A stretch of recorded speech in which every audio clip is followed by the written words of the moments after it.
بسم الله الرحمن الرحيم. يا أيها الناس اتقوا ربكم الذي خلقكم من نفس واحدة وخلق منها زوجها وبث منهما رجالا كثيرا ونساء، واتقوا الله الذي تساءلون به والأرحام، إن الله كان عليكم رقيبا.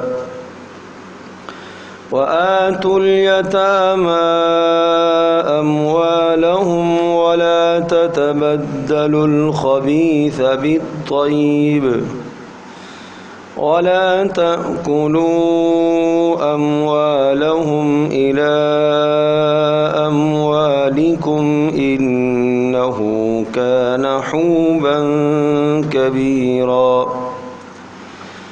وإن خفتم ألا تقسطوا في اليتامى فانكحوا ما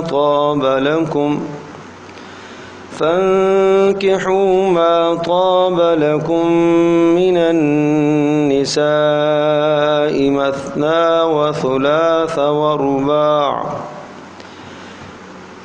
فإن خفتم ألا تعدلوا فواحدة أو ما ملكت أيمانكم، ذلك أدنى ألا تعولوا. وآتوا النساء صدقاتهن نحلة، فإن طبن لكم عن شيء منه نفسا فكلوه هنيئا مريئا. ولا تؤتوا السفهاء أموالكم التي جعل الله لكم قياما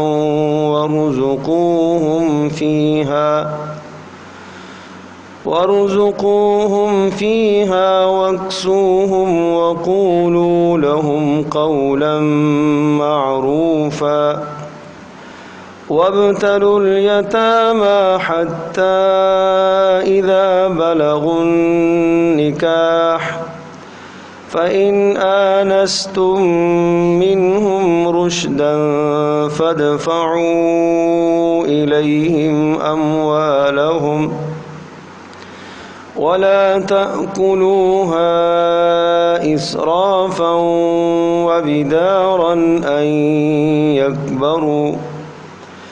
ومن كان غنيا فليستعفف، ومن كان فقيرا فليأكل بالمعروف. فإذا دفعتم إليهم أموالهم فأشهدوا عليهم، وكفى بالله حسيبا. للرجال نصيب مما ترك الوالدان والأقربون، وللنساء نصيب مما ترك الوالدان والأقربون مما قل منه أو كثر نصيبا مفروضا. وإذا حضر القسمة أولو القربى واليتامى والمساكين فارزقوهم منه وقولوا لهم قولا معروفا. وليخشى الذين لو تركوا من خلفهم ذرية ضعافا خافوا عليهم فليتقوا الله وليقولوا قولا سديدا.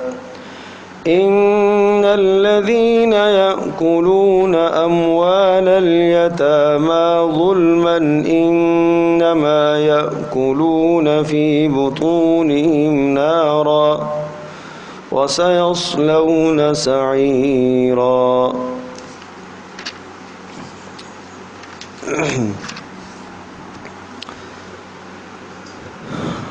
یہ سورۃ النساء ہے اور یہ مدنی صورتوں میں سے ایک طویل سورہ مبارکہ ہے۔ اس سے پہلے سورہ آل عمران ہے اور اس سے پہلے سورۃ البقرہ، اور سورۃ الفاتحہ تو خلاصہ ہے پورے قرآن مجید کا۔ سورۃ البقرہ میں زیادہ تر خطاب یہود سے تھا اور ان کی اصلاح کی گئی، اور ان کے اندر کے جو امراض اور باطنی بیماریاں تھیں ان بیماریوں کی نشاندہی کی گئی، اور مسلمانوں کو متنبہ کیا گیا کہ آپ اس قسم کی امراض اور بیماریوں سے اپنے آپ کو بچاؤ، کہیں ایسا نہ ہو کہ جو اللہ تبارک تعالیٰ کا غضب اور غصہ یہود پر ہوا اور وہ ہمیشہ ہمیشہ کے لیے ذلیل اور رسوا کر دیے گئے، اللہ کی نظروں سے گر گئے، کہیں تمہارے ساتھ یہی حال نہ ہو جائے۔ پھر سورہ آل عمران میں زیادہ تر خطاب نصارہ سے تھا اور ان کے جو شرکیہ عقائد ہے ان شرکیہ عقائد کی اصلاح کی گئی، اور کہیں کہیں پھر یہود سے بھی خطاب ہے، اور کچھ احکام سے متعلقہ آیات ہیں۔ ان دو بڑی صورتوں کے بعد سورۃ النساء ہے، اور سورۃ النساء میں اہل عرب کے یہاں جو ماحول اور معاشرے میں جو برائیاں پائی جاتی تھیں ان برائیوں کی اصلاح کی گئی، اور عرب میں زیادہ تر یہ برائی عام دیکھی جاتی تھی کہ کمزور طبقوں کے حقوق ادا نہیں کیے جاتے تھے، تو عرب کو اس بات کی طرف متوجہ کیا کہ کمزور طبقوں کے حقوقوں کو ادا کیا کرو۔ اور سورۃ النساء کے دو حصے ہیں، پہلے حصے میں کمزور طبقے کے حقوق اور دوسرے حصے میں احکام سلطانی، حکومت کے احکام، کہ جب اسلامی حکومت قائم ہو جائے تو پھر اپنی رعایا کے ساتھ انہیں کس طرح سے برتاؤ کرنا ہے اور کس طرح سے اللہ تبارک تعالیٰ کے احکام کا نفاذ کرنا ہے، اور وہ لوگ جو تمہاری دشمنی مول لیے ہوئے ہیں، کھلم کھلا دشمن ہیں جن کو کافر کہا جائے گا، یا جو چھپ چھپا کر آپ کی دشمنی کرتے ہیں منافق، ان دشمنوں سے کس طرح سے آپ بچ پائیں گے، تو یہ تمام تر مضامین سورۃ النساء میں ہیں۔ تو میں نے عرض کیا کہ اس کے دو حصے ہیں، پہلا حصہ کمزور طبقے کے حقوق ہیں اور دوسرا حصہ تدبیر منزل اور سیاست مدینہ کہ گھروں کے نظاموں کو کیسے درست کیا جائے اور اسی طرح سے ملکی نظام کو کس طرح سے درست کیا جائے۔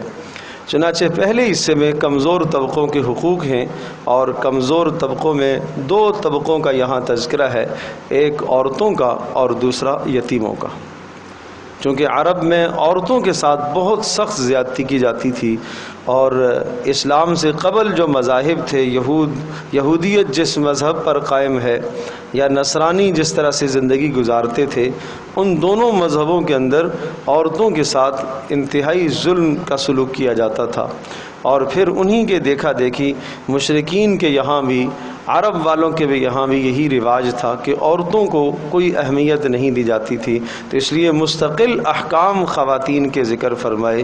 سورۃ النساء میں مستقل ایک بڑا باب ہے عورتوں سے متعلقہ حقوق کا، اور ساتھ ساتھ یتیموں سے متعلقہ حقوق کے احکام ذکر ہے۔ چنانچہ پہلی آیت بینہ میں اللہ تبارک تعالیٰ نے انسان کی تخلیق کو بیان فرمایا، یا ایھا الناس اتقوا ربکم، یا ایھا الناس، اے لوگو، سب کے سب لوگوں کو خطاب ہے، چونکہ پیچھے یہودیوں کو خطاب ہوا ان کو بھی، نصارہ کو خطاب ہوا ان کو بھی، اور یوں سمجھیے کہ تمام کے تمام اقوام عالم کو، سب کو یہ خطاب ہے، یا ایھا الناس، اے لوگو، اتقوا ربکم، اپنے پروردگار سے ڈرو، اتقوا ربکم، خوف رکھو، ڈر رکھو اپنے پروردگار کا، اس کے عذاب سے بچنے کی کوشش کرو، الذی خلقکم من نفس واحدہ، وہ پروردگار، وہ ذات جس نے تمہیں پیدا کیا ہے ایک جان سے۔ ایک جان سے مراد حضرت آدم علیہ السلام، کہ جب تم سب کے سب ایک جان آدم علیہ السلام سے پیدا کیے گئے، اور پھر اللہ پاک نے آدم علیہ السلام کی تخلیق کے بعد حضرت حوا کو پیدا فرمایا، نسل انسانی کا سلسلہ جب وہاں سے چلا تو پھر تمہیں باہمی اختلاف اور انتشار اور باہمی دست و گریبان ہونے کی ضرورت کیا ہے؟ الذی خلقکم من نفس واحدہ، اس پروردگار سے ڈرو، اس رب سے ڈرو جس نے تمہیں پیدا کیا ہے ایک جان سے، یعنی آدم علیہ السلام سے۔ وخلق منہا زوجہا، وخلق اور پیدا کیا منہا اس ایک جان سے زوجہا اس کی بیوی یعنی حوا کو۔ وبث منہما رجالا کثیرا، اور پھیلا دیا ان دونوں میں سے نسل انسانی کو بہت سارے مردوں کی صورت میں اور بہت ساری عورتوں کی صورت میں۔ واتقوا اللہ الذی تساءلون بہ والارحام، واتقوا اللہ، اور اللہ سے ڈرو، الذی تساءلون بہ، جس اللہ کا نام تم آپس میں لیتے ہو، جس اللہ کے نام کا تم باہمی سوال کرتے ہو، قسموں کے وقت جس اللہ کے نام کو تم استعمال کرتے ہو۔ ان اللہ کان علیکم رقیبا، خوب اس بات کو سمجھ لو کہ اللہ تبارک و تعالیٰ تمہارے اوپر نگہبان ہے۔ اس آیت بینہ میں پہلی بات تو یہ ذہن نشین فرما لیجئے کہ حضرت آدم علیہ السلام کی تخلیق اللہ پاک نے جب فرمائی تو آدم علیہ السلام کے لیے زمین سے مٹی اٹھائی گئی، اور وہ مختلف شکلوں کی، مختلف رنگوں کی مٹی، اور کوئی سخت اور کوئی نرم، اور یہ سخت اور نرم ہونا انسانوں کے مزاجوں کی طرف اشارہ تھا۔ اسی لیے بعض انسانوں کے مزاجوں میں سختی ہے، بعض کے مزاجوں میں نرمی ہے۔ زمین کی مٹی کے جو رنگ تھے اسی رنگ کے اعتبار سے انسان کے رنگ ہیں، بعض کے رنگ سفید ہیں، بعض کے رنگ سرخ ہیں، بعض کے رنگ کالے ہیں۔ تو یہ جو رنگوں کا اختلاف ہے یہ اس مٹی کی بنیادی اختلاف کی وجہ سے۔ طبیعتوں کا اختلاف ہے، یہ بھی اس مٹی کی طبیعتوں کے اندر بعض مٹی سخت ہے، بعض نرم ہے، اسی اعتبار سے انسانوں کی طبیعت اور انسانوں کے مزاج بن گئے۔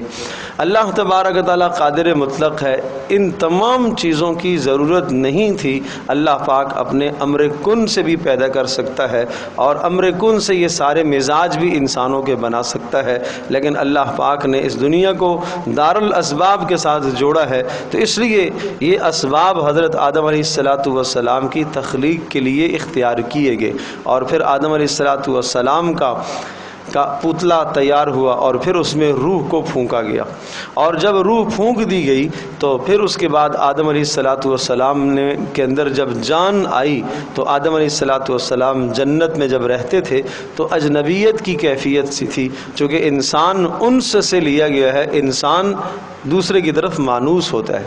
انسان کے دو معنی ہیں، بعض نے لکھا ہے کہ انسان نسیان سے ہے، بھول جانا، اور انسان کے مزاج میں بھول ہے۔ آدم علیہ السلام سے بھی چوک ہو گئی، بھول گئے، اور لہذا انسان کے مزاج میں بھولنا ہے۔ اور دوسرا یہ معنی ہے کہ انسان انس سے لیا گیا ہے، اور انس کا معنی ہے محبت کرنا، دوسرے کی طرف راغب ہونا، تعلق قائم کرنا۔ تو چونکہ آدم علیہ السلام کو اجنبیت محسوس ہوئی تو اللہ تبارک و تعالیٰ نے ان کے لیے ساتھی جنت میں پیدا فرمایا، اور چونکہ آدم علیہ السلام اور اماں حوا کو اللہ پاک نے دنیا میں بھیجنا تھا اور دونوں سے نسل انسانی کے سلسلے کو آگے چلانا تھا، بہرحال اماں حوا کی تخلیق ہونی ہی تھی، یہ اللہ تبارک و تعالیٰ کے یہاں مقدر تھا، اور آدم علیہ السلام کو دنیا میں آنا ہی تھا، یہ اللہ تبارک و تعالیٰ کے یہاں مقدر تھا۔ وہ ظاہری جو سبب بن گیا، بات وہ ہے کہ دنیا دار الاسباب ہے، یہ بات پیچھے بھی عرض کر چکا ہوں۔ ظاہری جو سبب بن گیا ہے اس شجرہ کا کھانا، اس درخت، اس پھل کا کھانا جس کے کھانے سے روکا گیا تھا اور منع کیا گیا تھا، بس یہ ایک سبب ہے۔ جس طرح سے انسان کی موت کا کوئی نہ کوئی سبب لگتا ہے، اگر اللہ تبارک تعالیٰ نے ایک انسان کی زندگی جتنا وقت لکھی ہے اتنی ہی اس کی زندگی ہوگی۔ اگر اس کی زندگی 50 سال ہے وہ 61 سال نہیں ہو سکتی، اگر 40 ہے تو 41 نہیں ہو سکتی۔ جو وقت اللہ نے مقرر کیا ہے اس کو اسی وقت ہی مرنا ہے۔ تو اسی طرح سے انسان کو اس دنیا میں ہی آنا تھا، اللہ تبارک تعالیٰ نے اسے پیدا ہی اسی مقصد کے لیے فرمایا، اور دنیا میں اللہ پاک کا یہ نائب تھا، اور اللہ تبارک تعالیٰ کے احکام کو اس نے نافذ کرنا تھا، تھا، تو اسی مقصد کے لیے آدم علیہ السلام کو پیدا کیا گیا۔ ہاں، دنیا میں آنے کے لیے جو سبب لگایا وہ سبب اس درخت کا کھانا ہے۔ تو میں یہ عرض کر رہا ہوں کہ یہ اس لیے کہ دنیا دار الاسباب ہے، اس مفہوم کو سمجھانے کے لیے ایسا کیا گیا۔ حضرت حوا کی تخلیق اس طرح سے ہوئی کہ آدم علیہ السلام کی بائیں جانب کی پسلی سے اوپر کی طرف، بائیں جانب اوپر کا حصہ جو دل کے قریب قریب ہے، وہاں سے پسلی کو الگ کیا گیا۔ حضرت شاہ ولی اللہ رحمۃ اللہ علیہ ارشاد فرماتے ہیں کہ پسلی کو الگ کیا گیا اور الگ کر کے پھر اما حوا کی اس سے تخلیق کی گئی۔ اب واللہ اعلم بالصواب، اللہ ہی اس حقیقت کو بہتر جانتا ہے کہ وہ پسلی نکال کر الگ کر کے اما حوا کی تخلیق کی گئی یا اسی سے تخلیق کی گئی یا اس تخلیق کر کے واپس اس پسلی کو وہاں ہی رکھا گیا۔ حدیث میں بس اتنی بات ہے کہ اللہ تبارک و تعالیٰ نے حضرت حوا کو آدم علیہ السلام کی پسلی سے تخلیق فرمایا اور ٹیڑھی پسلی سے تخلیق فرمایا۔ اور جب ٹیڑھی پسلی سے تخلیق فرمایا اور پیدا کیا، اس لیے فرمایا کہ عورت کے مزاج میں قدرے ٹیڑھا پن رہے گا، اور مسلمانوں کو، انسانوں کو یہ سمجھایا گیا کہ اسی ٹیڑھے پن کے ساتھ آپ نے گزارا کرنا ہے اور صبر کرنا ہے، یہی تمہاری آزمائش اور امتحان ہے۔ کوئی ٹیڑھا پن نہ ہو وہ جنت میں ہوگا، کہ عورت اور بیوی اور زوجہ جنت میں آپ کے اشارے پر چلے گی، حوریں اور دنیا کی جو عورتیں ہوں گی وہ بھی آپ کے اشاروں پر چلیں گی۔ ہر بات کا معنی جانا وہ دنیا میں ہو ہی نہیں سکتا، وہ ہے ہی جنت۔ تو لہٰذا یہاں دنیا میں ناگواریاں آئیں گی، اس لیے سمجھایا گیا کہ ٹیڑھی پسلی سے جب پیدا کی گئی ہے تو اس کے مزاج میں، اس کی فطرت میں کچھ ٹیڑھا پن آئے گا۔ اب اس میں مفسرین نے لکھا ہے کہ ٹیڑھا پن کیا ہے، تو اس میں کئی باتیں ہیں کہ ٹیڑھا پن اس کے پورے جسم کے اندر ٹیڑھا پن ہے۔ کیسے کہ اس کی زبان میں بھی قدرے ٹیڑھا پن ہے، بسا اوقات بات جلدی کر دے گی، بسا اوقات بات نہ کہنے کی ہوگی وہ کہہ بیٹھے گی، ناشکری کی بات کہہ دے گی، طنز کی بات کر دے گی۔ تو یہ یہاں زبان میں بھی ٹیڑھا پن ہے۔ سوچ اور عقل میں بھی ٹیڑھا پن ہے۔ جو عقل اللہ پاک نے مرد کو عقل کامل عطا فرمائی ہے وہ عورت کو نہیں دی ہے۔ جذباتی فیصلے کرنا، ایک دم سے غصے میں آ جانا، جلدی فیصلہ کرنے کی کوشش کرنا، جلدی طلاق کا مطالبہ کرنا، ایک دم سے ہائپر ہو جانا، غصے میں آ جانا، تو یہ کیا ہے؟ یہ ٹیڑھا پن ہے۔ لیکن میرے عزیز دوستوں اور بزرگوں، مردوں کا امتحان اسی میں ہے۔ یہ نہیں ہے کہ دنیا میں آپ کی ہر بات مان لی جائے، تو پھر امتحان کس چیز کا نام ہے؟ آزمائش کس چیز کا نام ہے؟ فَإِن كَرِهْتُمُوهُنَّ فَعَسَىٰ أَن تَكْرَهُوا شَيْئًا وَيَجْعَلَ اللَّهُ فِيهِ خَيْرًا كَثِيرًا۔ فرمایا اگر تمہیں اپنی عورتوں کی کوئی بات ناگوار گزرتی ہے تو صبر کرو، صبر کرو، اس میں اللہ پاک نے تمہارے لیے خیر رکھی۔ تمہیں کیا معلوم کہ اس میں کیا خیر ہے؟ اللہ تبارک و تعالیٰ اس کے ساتھ اللہ پاک آپ کو جنت میں عزت عطا کرے گا، اس کے ساتھ اللہ پاک آپ کو دنیا میں عزت عطا کرے گا، اور ممکن ہے اس سے اللہ پاک آپ کو نیک صالح ایسی اولاد عطا فرمائے جو آپ کی دنیا اور آخرت دونوں جہانوں میں نیکی کا ذریعہ بن جائے۔ تو اس لیے فرمایا کہ اس ٹیڑھے پن کو تم سیدھا کرنے کی کوشش نہ کرنا، اور اگر اس ٹیڑھے پن کو تم نے سیدھا کرنے کی کوشش کی تو تم توڑ دو گے، پھر تم توڑ دو گے۔ اور وہ ٹیڑھے پن کو سیدھا کرنا اور کرو گے تو تم توڑ دو گے، اس کا توڑنا کیا ہے؟ طلاق ہے، وہ تم سے چھوٹ جائے گی۔ اس لیے صبر سے کام لینا چاہیے۔ عورتوں کے معاملات میں آدمی کو صبر سے کام لینا چاہیے، اصلاح کی کوشش کرتا رہے، محبت سے، پیار سے، اخلاق سے اصلاح کرنے کی کوشش کرتا رہے، اور آگے پھر اصلاح کے طریقے بھی سمجھائے۔ آگے چند رکوعوں کے بعد یہ بات بھی تفصیل سے آئے گی کہ اصلاح کے کیا طریقہ کار ہے، عورت کی اصلاح کیسے کی جائے، اس کے بھی تفصیلی مضامین آئے ہیں۔ اور ایک بات، نقطہ یہ بھی ذہن نشین فرما لیں کہ اللہ تبارک تعالیٰ نے اس کو پسلی سے پیدا کیا ہے، اور بائیں جانب کی، الٹی جانب کی پسلی دل کے پاس سے، تو یہ انسان کے جسم کا وسط ہے، درمیانی حصہ ہے، دل کے پاس سے۔ تو معنی یہ کہ اس کو دل کے اندر جگہ دینے کی ضرورت ہے۔ بیوی ہونے کی حیثیت سے جب بھی وہ دل میں جگہ مانگتی ہے، ماں ہے تب بھی دل میں محبت دو، بیٹی ہے جب بھی دل میں محبت دو، بہن ہے جب بھی دل میں محبت دو۔ یہ 4 قریبی رشتے ہوتے ہیں انسان کے ساتھ عورت کے، اور یہ چاروں کے چاروں رشتے انسان سے محبت کا تقاضا کرتے ہیں۔ کہیں ایسا نہ ہو کہ بیوی کی محبت میں آ کر ماں کا دل دکھے، یہ بھی جائز نہیں ہے۔ کہیں ایسا نہ ہو کہ ماں کی محبت میں آ کر بیوی کا دل دکھاؤ، یہ بھی درست نہیں ہے۔ تو یہی تو آزمائش اور امتحان ہے مرد کا، کہ ان سب کو لے کر چلنا۔ کہیں ایسا نہ ہو کہ اپنی بیوی کی طرفداری کرتے ہوئے بہن کے ساتھ زیادتی کر بیٹھو، اور یہ بھی جائز نہیں ہے کہ بہن کی طرفداری کرتے ہوئے کہیں بیوی کے ساتھ تم زیادتی کر لو، یہ بھی جائز نہیں۔ تو مرد کو اس لیے اللہ پاک نے حوصلے عطا فرمائے ہے، ہمت دی ہے، عقل دی ہے، سمجھ دی ہے کہ وہ ان تمام مسائل کو دیکھے اور ان چاروں رشتوں کی حساسیت کو بھی سمجھے، اور ہر ایک کے مزاج کو سمجھ کر پھر ان کے ساتھ معاملہ کرنے کی کوشش کرے۔ وَبَثَّ مِنْهُمَا رِجَالًا كَثِيرًا وَنِسَاءً، اور ارشاد فرمایا کہ آدم اور حوا دونوں سے اللہ پاک نے نسل انسانی کا سلسلہ چلایا ہے۔ اور دوسری بات فرمائی وَاتَّقُوا اللَّهَ الَّذِي تَسَاءَلُونَ بِهِ وَالْأَرْحَامَ، اس اللہ پاک سے ڈرا کرو جس اللہ کے نام تم استعمال کرتے ہو۔ کہاں استعمال کرتے ہو اللہ کے نام؟ جب آپ قسم کھاتے ہو تو اللہ کا نام بیچ میں آتا ہے۔ سامنے والا آپ کی بات پر یقین نہیں کر رہا ہوتا تو آپ کیا کر رہے ہیں؟ قسم کھا کر اس کو یقین دلاتے ہیں۔ تو جس اللہ کے نام کو اپنے مقصد کے لیے آپ نے استعمال کیا ہے اس اللہ سے ڈرو۔ نمبر 2، جب نکاح ہوتا ہے ایجاب اور قبول، تو ایجاب اور قبول کے وقت بھی اللہ پاک کا نام استعمال ہوتا ہے۔ کیسے اللہ کا نام استعمال ہوتا ہے؟ یہ اللہ پاک نے ایک شریعت بتائی ہے، ایک راستہ، ایک طریقہ سمجھایا ہے۔ اللہ تبارک تعالیٰ نے ایک دین ہمیں عطا فرمایا ہے، اور اس دین کے ذریعے سے ایک اجنبی ایک اجنبیہ کے لیے حلال ہوتا ہے۔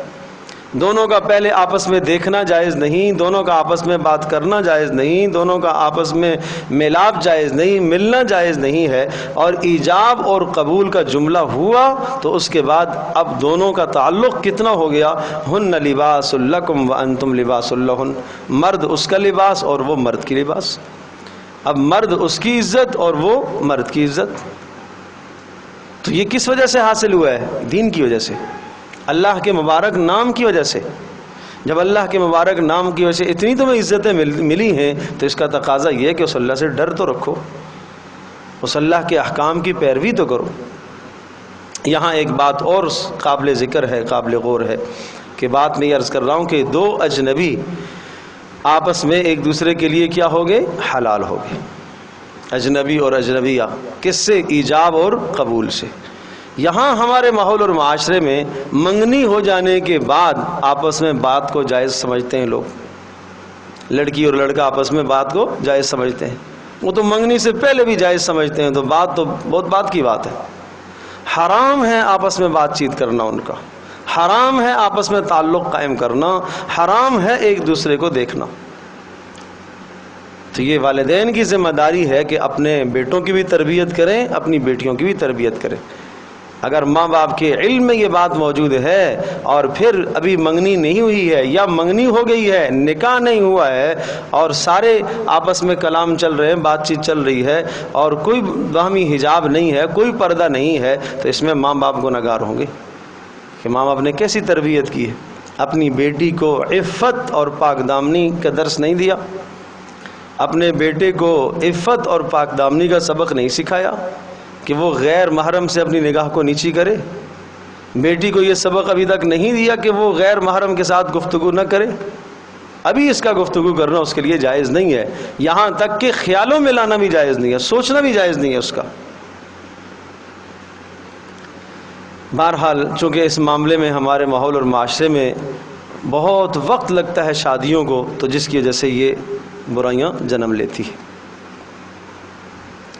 آگے بات آئے گی، بات یہ ہے کہ انسان کی فطرت ہے، یہ کھانا، بھوک لگنا انسان کی فطرت ہے، پیاس لگنا انسان کی فطرت ہے، نیند کا آنا انسان کی فطرت ہے، یہ انسان کی فطرت کے خلاف نہیں ہے۔ اگر ایک آدمی کو حلال کھانا نہیں ملے گا، پاکیزہ کھانا نہیں ملے گا، تو وہ اپنی فطرت کو پورا کرنے کے لیے، بھوک مٹانے کے لیے حرام میں ہاتھ ڈالے گا۔ بالکل اسی طرح سے جب بیٹا جوان ہوتا ہے، بیٹی جوان ہوتی ہے، تو اس کی فطرت ہے، اسے بھوک ہے اس کی. ایک جوان کو عورت کی بھوک ہے اور ایک عورت کو مرد کی بھوک ہے. اللہ پاک نے دونوں میں ایک دوسرے کی طلب رکھی ہے، جبھی تو نسل انسانی کا سلسلہ آگے چلے گا. اور یہ بھوک اگر حلال اور جائز راستے سے نہیں ختم کی گئی تو ناجائز ذرائع اختیار کریں گے، پھر ناجائز ذرائع اختیار کریں گے اور پھر ساری زندگی پھر شرمندگی اور پشیمانی ہوگی. تو اس معاملے میں آدمی کو تاخیر نہیں کرنا چاہیے. آپ علیہ الصلوۃ والسلام نے فرمایا کہ جب تمہیں مناسب کا جوڑ مل جائے، ایسا رشتہ مل جائے جس کے دین اور اخلاق سے آپ کو اطمینان ہے، تو اب اپنی بچیوں کے لیے تاخیر نہ کرو. اب تم تاخیر کرو گے تو فساد کبیر، بڑا فساد پھیلے گا پھر. اور جس کو اللہ کے نبی بڑا فساد کہیں، وہ کتنا بڑا فساد ہوگا، کتنا بدترین فساد ہوگا. تو اس لیے اس بات کا خیال رکھا جائے. بات یہ عرض کر رہا تھا کہ منگنی ہونے سے ایک دوسرے کے لیے دونوں حلال ابھی نہیں ہوئے. اچھا، کبھی کبھی ایسا بھی ہوتا ہے کہ نکاح ہو جاتا ہے. اب نکاح ہو جاتا ہے تو بات چیت تو جائز ہے، منع نہیں ہے، ایک دوسرے کے سامنے آنا بھی جائز ہے. لیکن ابھی رخصتی نہیں ہوئی تو اخلاقی تقاضا یہ بنتا ہے کہ پھر بھی جدا ہی رہے، پھر بھی آپس میں تعلق نہ رکھیں. بے شمار فسادات اس سے معاشرے میں جنم لیتے ہیں. اور ابھی رخصتی ہوئی نہیں ہے، چونکہ ایک سال آپس میں میسج پہ، فون پر، موبائل پر، رابطے پر رابطے، یہ ادھر میسج کر رہی ہے، وہ ادھر کر رہا ہے، یہ میسج کر رہی ہے، بسا اوقات سامنے سے جواب نہیں آ رہا، وہ کسی کام میں مشغول ہے، اسے تو نہیں پتہ وہ کس حالت میں ہے. اچھا جواب نہ آیا تو اسے غصہ آئے گا، اس نے میسج کیا، یہ اچھا جواب نہ دے پائے تو غصہ. تو رخصتی ہونے سے پہلے ہی رشتے ٹوٹ جاتے ہیں. یہ کتنا بڑا ظلم ہے. اور اللہ تبارک و تعالیٰ حفاظت فرمائے، ہم سب کی حفاظت فرمائے، اللہ ہمارے معاشرے کو پاک دامن فرمائے. یہ بھی دیکھا گیا ہے، سنا گیا ہے کہ رخصتی سے پہلے آپس میں ملاپ کی بھی اجازت دیتے. تو بات میرے عزیز دوستوں اور بزرگوں یہ ہے کہ پھر رخصتی کیوں نہیں کر رہے؟ پھر اس میں کیا تاخیر ہے؟ پھر کیوں رسمی رخصتی پر آپ تاخیر کیوں کر رہے؟ اسلام میں تو اس کا کوئی تصور نہیں ہے کہ نکاح آج ہو 2 سال کے بعد رخصتی ہو. ایک جواز ایک الگ چیز ہے، رخصتی ہے، نکاح ہے، رخصتی کرو. اور ان معاملات کو زیادہ لمبا کیا ہی نہ جائے. یہ انتہائی سہل اور آسان معاملات ہیں. حضرت صلی اللہ علیہ وسلم کے زمانے میں تو یہ آسان معاملات تھے. کیوں آسان معاملات تھے؟ یہ ضرورت ہے، ہر آدمی کی ضرورت ہے. جیسے کھانا پینا ضرورت ہے، اس کے لیے کوئی تصنع، کوئی تکلف کی ضرورت نہیں ہے. اسی طرح سے یہ بھی انسان کی ایک ضرورت ہے، اس کے لیے بھی کوئی تکلف اور تصنع کی ضرورت نہیں ہے. تو معاشرے کو ان برائیوں سے، ان خرافات سے پاک کرنے کی ضرورت ہے. واتقوا اللہ الذی تساءلون بہ والارحام، اور اس رب سے ڈرو، اس اللہ سے ڈرو کہ جس اللہ کا نام تم استعمال کرتے ہو، جس اللہ کے نام کے ذریعے سے تم سوال کرتے ہو. والارحام. اور تیسری بات یہ ذکر فرمائی کہ قرابت داریوں کے معاملے میں بھی ڈرتے رہو، قرابت داریوں کا خیال رکھو. یہ ارحام کی بات یہاں پر قرابت داریوں کی اس لیے کی ہے کہ چونکہ میاں بیوی کا تذکرہ آ رہا ہے، مرد عورت کا ذکر آ رہا ہے، تو نکاح کے بعد کہیں ایسا نہ ہو کہ آپ قرابت داریوں کو بھول جاؤ. ایک نیا خاندان وجود میں آنے والا ہے، ایک نیا کنبہ اور قبیلہ وجود میں آنے والا ہے. تو لڑکے کو بھی حکم ہے کہ وہ اپنے ماں باپ، اپنے قرابت داروں کو نہ بھولے. لڑکی کو بھی اس بات کا حکم ہے کہ وہ بھی اپنے ماں باپ، قرابت داروں کو ہرگز نہ بھولے. اس لیے قرابت داری کا یہاں تذکرہ ہے کہ قرابت داریوں کا خیال رکھنا. حدیث پاک میں آتا ہے کہ قرابت داری اور رشتہ داری کو اللہ تبارک و تعالیٰ نے اپنے نام لفظ رحمان سے پیدا کیا ہے. رحم کہتے ہیں قرابت داری کو. اور اس میں بھی مادہ را ہا میم ہے، اور رحمان کے اندر بھی را ہا میم ہے. یہ اللہ پاک کی رحمت کی ایک شاخ ہے گویا کہ. اور جب اللہ پاک نے قرابت داری کو پیدا فرمایا تو قرابت داری اللہ تبارک تعالیٰ سے اس نے درخواست کی کہ یا اللہ تو نے مجھے پیدا تو کیا، لوگ تو مجھے کاٹیں گے. تو اللہ پاک نے ارشاد فرمایا کہ جو تجھے من وصلہ کا، جو آپ کو جوڑے گا، وصلتہ، میں اس کو جوڑوں گا. ومن قطعک قطعتہ، اور جو تجھے توڑے گا میں بھی اس کو توڑ دوں گا. تو قرابت داریاں جہاں ان کی رعایت نہیں ہوتی تو آدمی کی زندگی تباہ ہو جاتی ہے. رشتہ داروں کا آدمی خیال نہیں رکھتا تو یہ نہیں کہ وہ نمازی بھی ہے، وہ روزے دار بھی ہے، تہجد گزار بھی ہے، حج عمرے کرنے والا بھی ہے، نیک اعمال کرنے والا ہے، اگر قرابت داریوں کا خیال نہیں رکھتا، قرابت داریوں کا خیال نہیں رکھتا تو تباہ ہے اس کی زندگی، سکون چھن جاتا ہے۔ اس لیے حدیث پاک میں آتا ہے کہ جو آدمی یہ چاہتا ہے کہ اس کے رزق میں وسعت ہو وہ قرابت داری کا خیال رکھے۔ تو قرابت داریوں کا خیال رکھنے پر رزق کی وسعت کا وعدہ کیا گیا ہے۔ یہ آج کل جو بات آ جاتی ہے کہ جناب رزق کی فراوانی نہیں ہے، رزق کی تنگی ہو گئی ہے، ملازمت نہیں مل رہی، نوکری نہیں مل رہی، چھوٹ گیا معاملہ جی، اسباب روزی کے ختم ہو گئے، تو کبھی غور کرا کرو کہ کہیں قرابت داری میں ہم نے کوتاہی تو نہیں کی۔ ماں باپ کے ساتھ زیادتی کرنے کے نتیجے میں لا محالہ لازمی نتیجہ ہے رزق کی تنگی۔ قرابت داریوں کے حقوق ضائع کرنے کا لازمی نتیجہ ہے رزق کی تنگی۔ یہ دنیا میں یوں سمجھیے کہ یہ زہر ہے، جیسے کوئی زہر کھاتا ہے تو اس کا لازمی نتیجہ ہے نقصان، موت کا واقع ہونا۔ اسی طرح سے ماں باپ کے ساتھ بد سلوکی کا لازمی نتیجہ ہے رزق کی تنگی۔ یہ دنیا میں تو ہے، آخرت میں جو عذاب ہوگا وہ بعد کی بات ہے۔ قرابت داریوں کے جو حق نہیں ادا کرتا اس کا لازمی نتیجہ اس دنیا اور اس جہان کے اندر رزق کی تنگی میں آدمی مبتلا ہوتا ہے، فقر میں مبتلا ہوتا ہے، تنگی میں مبتلا ہوتا ہے۔ من اعرض عن ذکری فإن له معیشۃ ضنکا، جو میری باتوں سے اعراض کرے گا، میرے احکام سے، اللہ کا حکم ہے قرابت داری کا خیال کرو، جو اس سے اعراض کرے گا فرمایا ہم اس کی زندگی تنگ کر دیں گے۔ کہ زندگی جو مال سے تھوڑا ہی بنتی ہے، زندگی چیزوں سے اور سامان سے تھوڑا ہی بنتی ہے، اللہ پاک کے احکام سے بنتی ہے۔ ان اللہ کان علیکم رقیبا، اللہ تبارک و تعالیٰ تمہارے اوپر نگہبان ہے۔ تو تین باتیں ذکر فرمائی، ایک تو تخلیق انسان کا تذکرہ آیا، اور دوسرا قرابت داریوں، دوسرا یہ کہ اللہ پاک سے ڈرو جس کا تم نام استعمال کرتے ہو، اور تیسرا قرابت داریوں کا تذکرہ آیا۔ اس کے بعد فرمایا ان اللہ کان علیکم رقیبا، اللہ تمہارے اوپر نگہبان ہے، اللہ تمہارے اوپر نگہبان ہے۔ قرابت داریوں کا خیال کرنا، اللہ نگران ہے۔ جس اللہ کا تم نام استعمال کر رہے ہو وہ اللہ تمہارے اوپر نگہبان ہے، وہ تمہارے ایک ایک عمل سے آگاہ ہے، باخبر ہے۔ اور کہیں ایسا نہ ہو کہ بیوی کے تم حق نہ ادا کر پاؤ اور بیوی شوہر کے حق نہ ادا کرے، یا دونوں اپنے خاندانوں کو چھوڑ بیٹھیں، اس بات کا خیال رکھنا، اس اللہ سے ڈرنا جو اللہ تمہارے اوپر نگہبان ہے۔ تو آپس میں سلسلے قائم کر لینا اور کورٹ میرج کر لینا اور پھر خاندانوں کو چھوڑ دینا، یہ سارا ظلم ہے۔ اسی بات کی طرف تو کہا کہ قرابت داریوں کا خیال رکھنا، قرابت داریوں کا خیال رکھنا، خاندانوں کی عزتوں کو برباد نہیں کرنا، تباہ نہیں کرنا، پامال نہیں کرنا عزتوں کو۔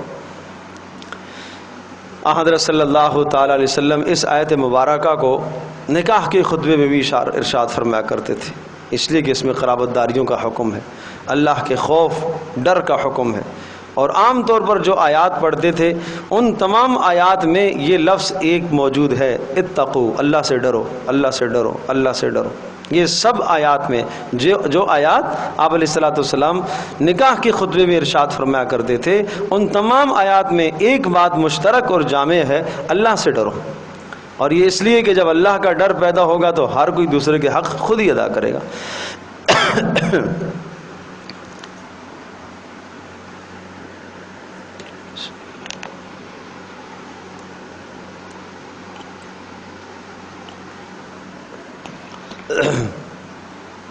وآتوا الیتامى اموالهم ولا تتبدلوا الخبیث بالطیب، وآتوا الیتامى، اور دیتے رہا کرو تم یتیموں کو، اموالہم، ان کے مال، ولا تتبدلوا الخبیث بالطیب، اور ناپاک کو پاکیزہ کے ساتھ مت بدلا کرو، ولا تتبدلوا الخبیث، اور گندی چیز کو پاکیزہ چیز کے ساتھ مت ملایا کرو، ولا تاکلوا اموالہم الی اموالکم، اور ان یتیموں کے مالوں کو اپنے مالوں کے ساتھ ملا کر مت کھایا کرو، ان اللہ انہ کان حوبا کبیرا، بے شک یہ بڑا سخت گناہ ہے۔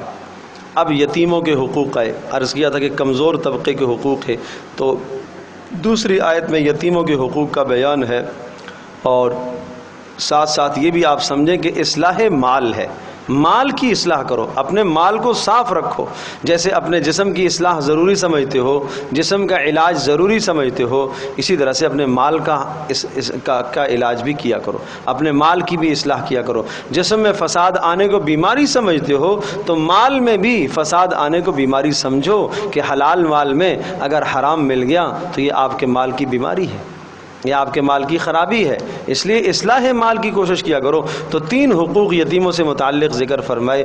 پہلا حکم یہ دیا وآتوا الیتامی اموالہم، یتیموں کو ان کے مال دے دیا کرو، کہ اگر کسی عزیز کا، آپ کے بھائی کا انتقال ہوا اور اس نے یتیم بچوں کو چھوڑا ہے تو وہ بچے اس مال کے وارث ہیں، انہیں اس مال کا حصہ دیا کرو۔ دوسری بات ولا تتبدلوا الخبیث بالطیب، تو یتیموں کے مال کو، حرام مال کو خبیث کہا گیا، ناپاک کہا گیا، گندا اور نجس کہا گیا، کہ اس نجس اور ناپاک مال کو تم طیب، پاکیزہ مال کے ساتھ مت ملاؤ۔ طیب سے مراد آپ کا اپنا مال ہے جو حلال مال ہے۔ اللہ اکبر، تو دیکھنے میں تو یہ بھی پیسہ ہے اور یہ بھی پیسہ ہے، یہ کیا بات ہوئی؟ دیکھو اسلام ہمیں پاکیزہ حلال کا حکم دیتا ہے، قرآن میں جا بجا آتا ہے کہ حلالاً طیبہ، حلال بھی ہو طیب بھی ہو، یہ دونوں چیزیں ہیں۔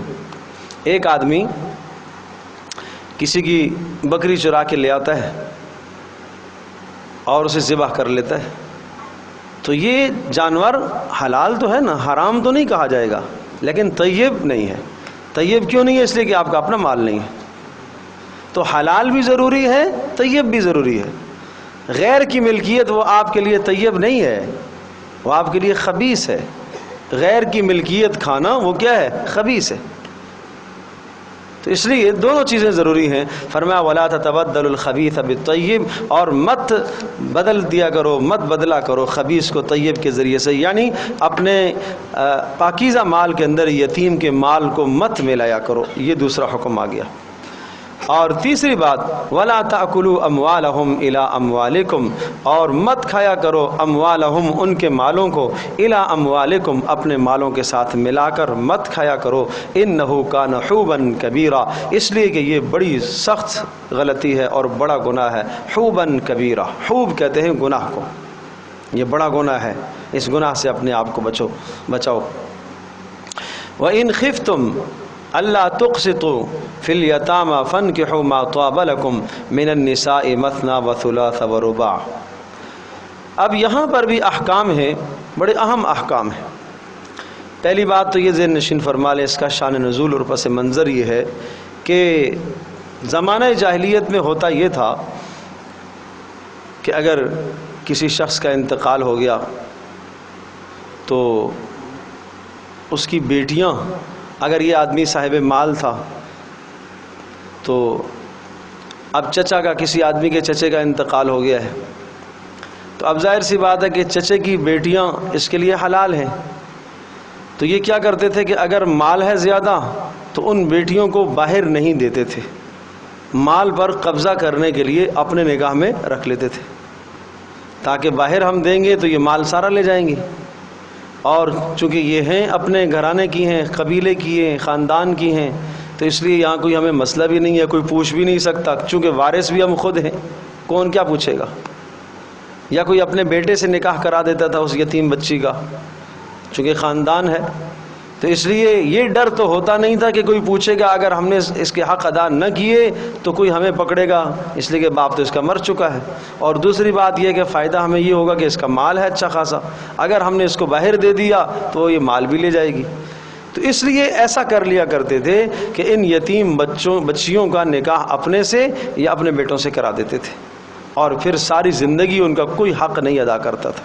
تو اللہ تبارک تعالیٰ نے اس رسم کا خاتمہ فرمایا اور کہا وَإِنْ خِفْتُمْ اللہ تقسطوا فی الیتامی، اگر تمہیں یہ خطرہ اور خدشہ ہے کہ تم یتیم بچیوں کے ساتھ نکاح کر کے یا اپنے بیٹوں کے نکاحوں میں لا کر تم انصاف نہ کر سکو گے اور ان کے حقوق نہیں ادا کر سکو گے، تو پھر چھوڑو، تم یتیم بچیوں کے ساتھ نکاح نہ کیا کرو اور پھر ان کو اپنے بیٹوں کے نکاحوں میں مت دیا کرو۔ وَإِنْ خِفْتُمْ، اور اگر تمہیں خطرہ اور ڈر ہو،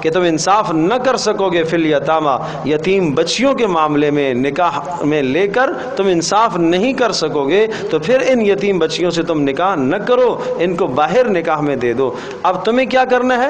فَانْكِحُوا مَا طَابَ لَكُم مِّنَ النِّسَاءِ مَثْنَىٰ وَثُلَاثَ وَرُبَاعَ، تم دیگر عورتوں میں سے فَانْكِحُوا تم نکاح کر لو، مَا طَابَ لَكُم جو تمہیں بہتر لگیں، جو تمہیں اچھی لگیں، مِّنَ النِّسَاءِ عورتوں میں سے، مَثْنَىٰ دو دو، وَثُلَاثَ تین تین، وَرُبَاعَ اور چار چار۔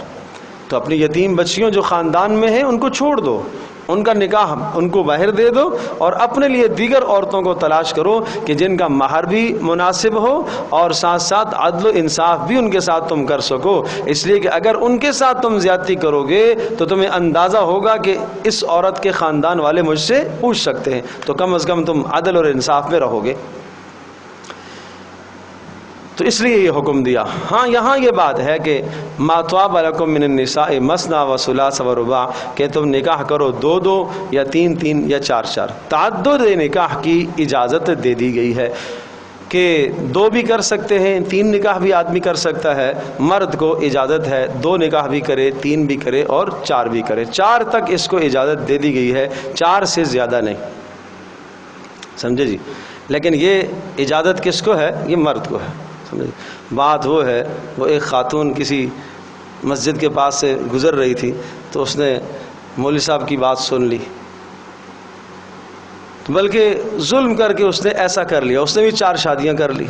عدالت میں مقدمہ درج ہو گیا جی کہ اس نے چار شادیاں کی ہوئی ہیں، تو ہر زمانے میں وکلا تو مل جاتے ہیں۔ جب مقدمہ اس کے خلاف درج ہوا اور عدالت نے اس کا نوٹس لینے کی کوشش کی تو وہ کسی وکیل کے پاس گئی، اور وکیل نے اس کو خلاصے کی صورت یہ بتائی کہ تم یوں کہنا کہ میں ایک مسجد کے پاس سے گزر رہی تھی اور ایک خطیب صاحب مسئلہ بیان کر رہے تھے کہ دو دو نکاح کرو، تین تین کرو، چار چار کرو، انہوں نے یہ تصریح نہیں کی تھی کہ یہ حکم مرد کو ہے یا عورت کو ہے، مجھے کیا پتا، میں نے تو سن لیا اس لیے میں نے نکاح کر لیا، سمجھے جی۔ تو بھائی اتنا بھی معاملہ آدمی کے لیے ناواقف نہیں ہونا چاہیے، اتنی بھی اندھی نہ لگی ہوئی ہو، بلکہ شریعت کے مسائل کو آدمی جانے اور سمجھنے کی کوشش کرے۔ لیکن یہ بات ذہن نشین فرما لیں کہ تعدد ازواج کی، ایک سے زیادہ نکاح کی جو اجازت دی گئی ہے، تین شرائط کے ساتھ مشروط ہے۔ یہاں ایک شرط ذکر ہے، باقی شرائط احادیث میں مذکور ہے۔ نمبر ایک، پہلی شرط یہ ہے کہ عدل و انصاف کر سکتا ہو، عدل و انصاف کر سکتا، جو شرط یہاں ذکر ہے۔ اور دوسری شرط یہ ہے کہ ازدواجی حق ادا کرنے کی قدرت رکھتا ہو، اور تیسری شرط یہ ہے کہ مالی حق ادا کرنے کی قدرت رکھتا ہو۔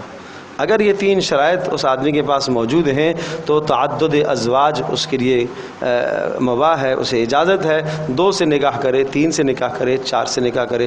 باقی چار سے، تین سے، دو سے نکاح کرنا، یعنی جو تعدد کی اجازت مرد کو دی گئی ہے، یہ عین فطرت کے مطابق ہے۔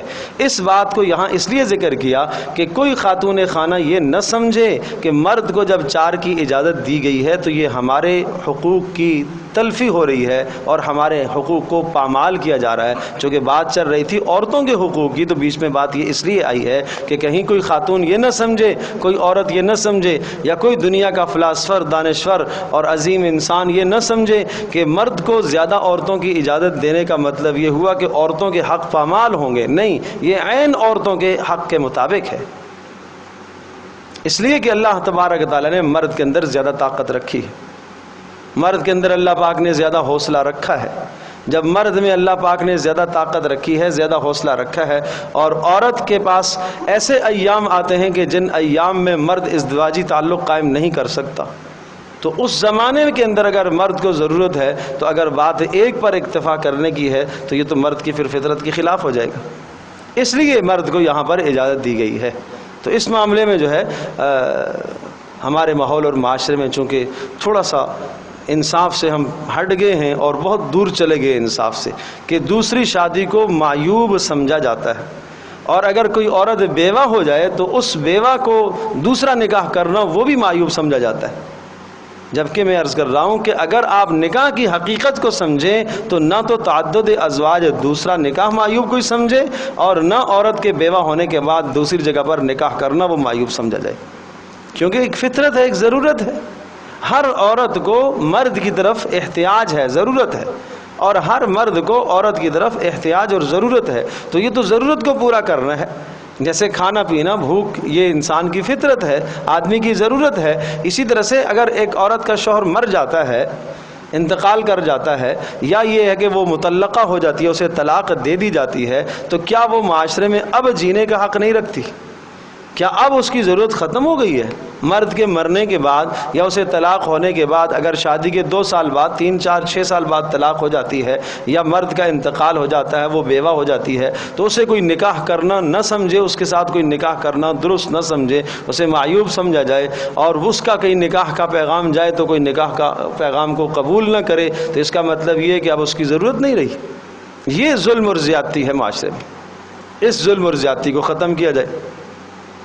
تو بہرحال فرمایا فَإِنْ خِفْتُمْ أَلَّا تَعْدِلُوا فَوَاحِدَةً أَوْ مَا مَلَكَتْ أَيْمَانُكُمْ، اور اگر تمہیں اس بات کا اندیشہ ہو کہ تم عدل نہیں کر سکو گے، فَوَاحِدَةً، تو پھر ایک پر اکتفا کر لو۔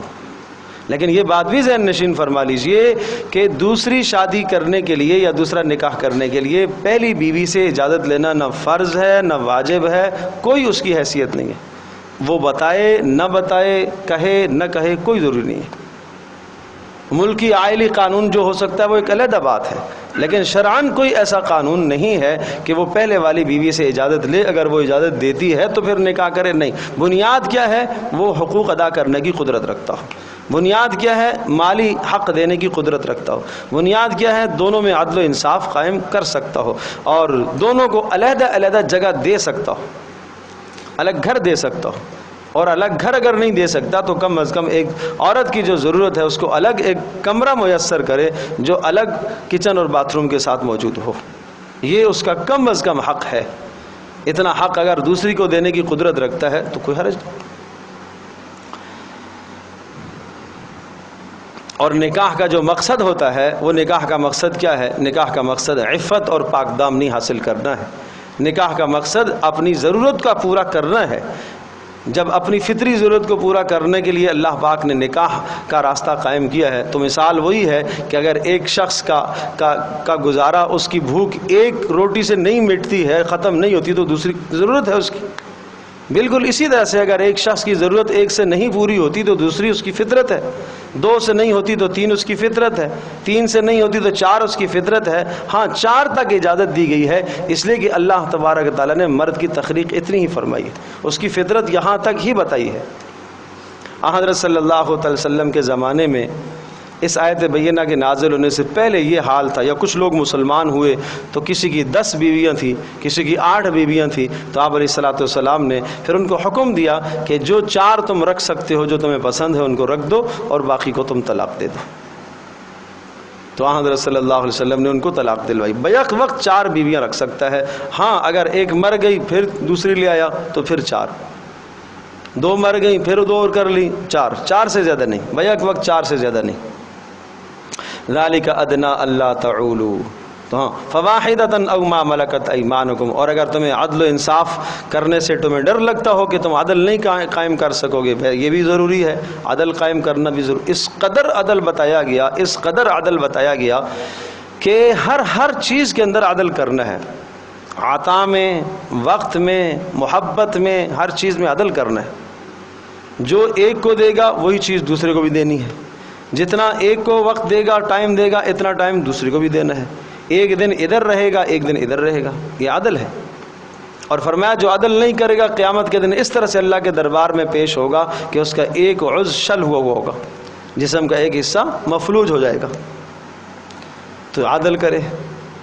اور باقی یہ بات ہے کہ محبت میں اگر یہ بات ہو کہ دلی میلان ایک طرف زیادہ ہے تو وہ انسان کے اختیار میں نہیں ہے، باقی عطا اور دینے میں وہ انسان عدل کرے گا۔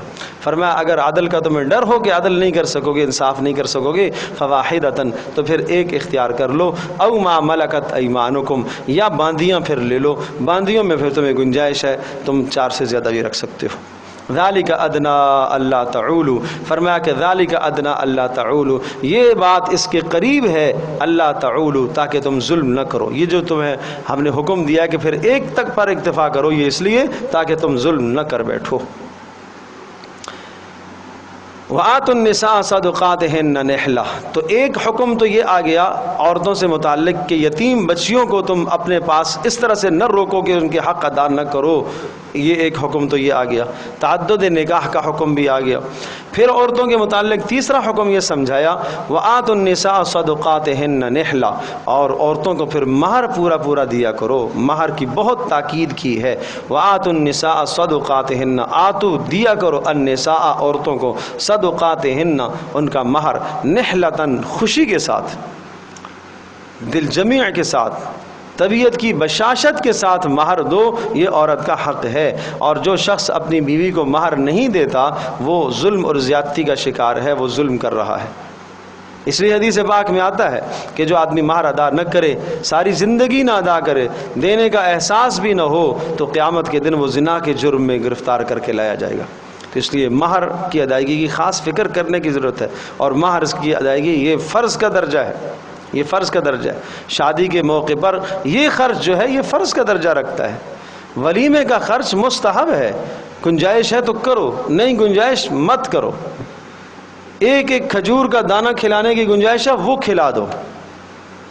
ہال بڑے بڑے بک کرنا اور جناب 10 ڈشیں کھانے کی ہونا یہ فرض نہیں، واجب نہیں، یہ زیادہ سے زیادہ مستحب ہے۔ کر لو تو ثواب، نہیں کرو تو کوئی ضرور نہیں۔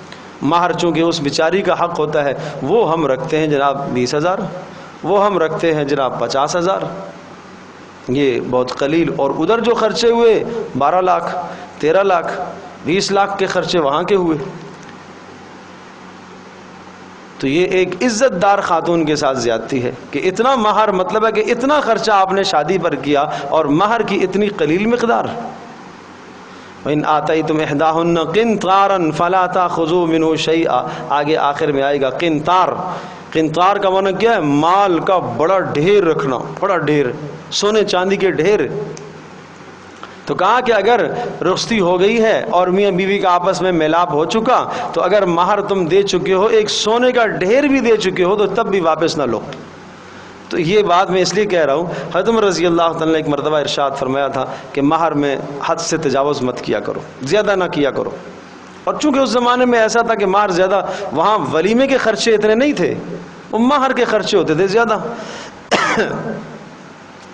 تو فرمایا کہ مہر کے اتنے خرچے نہ کیا کرو۔ ایک عورت کھڑی ہو گئی، آپ کہہ رہے ہیں کیسے کہہ رہے ہیں کہ مہر اتنا خرچ نہ کرو؟ اللہ پاک کہہ رہا ہے کہ احداہن قنطاراً، اگر تم نے اپنی کسی بیوی کو ایک قنطار سونے چاندی کا ڈھیر دیا اور رخصتی ہو چکی ہو، میلاپ ہو چکا ہو، تو واپس اس کو مت لیا کرو۔ تو پتہ چلا کہ مال اتنا زیادہ دینا جائز تو ہے، جبھی تو اللہ پاک نے مال کا ڈھیر کہا ہے، قنطار کہا ہے۔ حضرت عمر رضی اللہ تعالیٰ ارشاد فرمانے لگے سبحان اللہ، اللہ نے اس امت میں ایسی عورتیں پیدا فرمائی ہیں جو عمر بن خطاب سے بھی زیادہ جانتی ہیں۔